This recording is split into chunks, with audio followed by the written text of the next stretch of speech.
إلا المستضعفين من الرجال والنساء والولدان لا يستطيعون حيلة ولا يهتدون سبيلا فأولئك عسى الله أن يعفو عنهم وكان الله عفوا غفورا. ومن يهاجر في سبيل الله يجد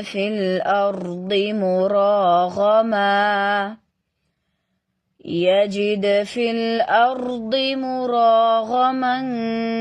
كثيرا وسعة ومن يخرج من بيته مهاجرا إلى الله ورسوله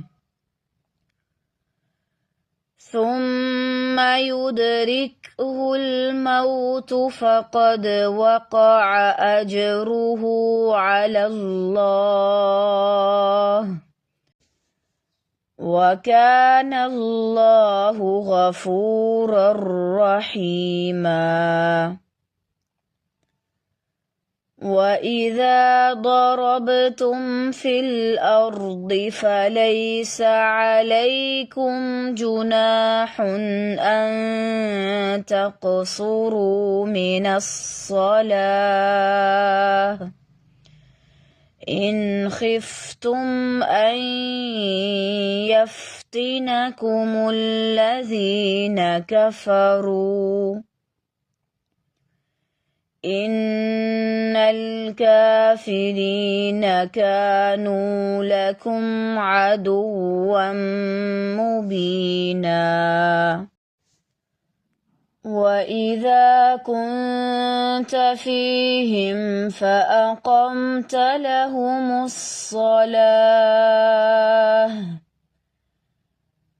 فلتقم طائفة منهم معك وليأخذوا أسلحتهم فإذا سجدوا فليكونوا من ورائكم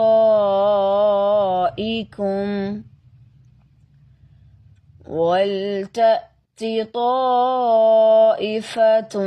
أخرى لم يصلوا فليصلوا معك وليأخذوا حذرهم وأسلحتهم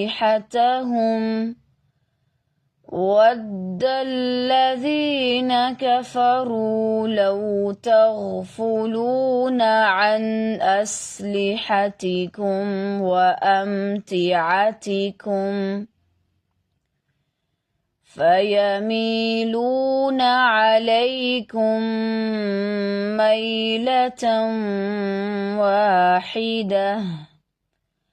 ولا جناح عليكم إن كان بكم أذى من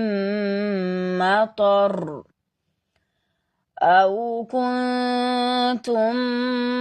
مرضى أن تضعوا أسلحتكم وخذوا حذركم إن الله أعد للكافرين عذابا مهينا.